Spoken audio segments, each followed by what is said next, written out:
Hi, my name is Chef Danielle Gleason with Sullivan University in Louisville, Kentucky. And today I'm here with some tips and tricks to have your baking come out more successful than it has in the past. Sometimes when we're baking, we don't think about the temperature of the ingredients that we're working with. With some things that we make, it has to be very, very cold, and with others, it needs to be more room temperature. Today I'm going to start with cakes and cookies. When we're working with cakes and cookies, often the recipe will say softened butter.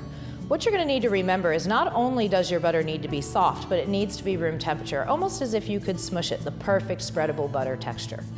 Along with that butter being soft, you want to make sure that your liquids and your dry ingredients are about that same temperature.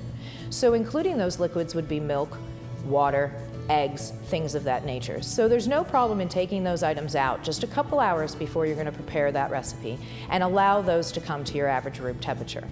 That will allow the mixing to take better in the creaming process with the fat and the sugar.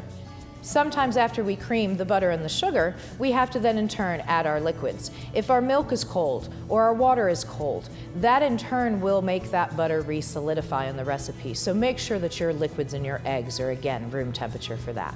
Now on the other hand, we love to make biscuits and pie doughs, and that is completely the opposite. It wouldn't even be bad if you took all of these ingredients that you took together for the recipe and actually put them in the refrigerator for a few hours. Those cold ingredients will give you the properties that you need for the proper leavening in that item so your biscuits and your pie doughs flake exactly as you want. When we move on to other items such as custards, soufflés, things of that nature, we're working with a custard.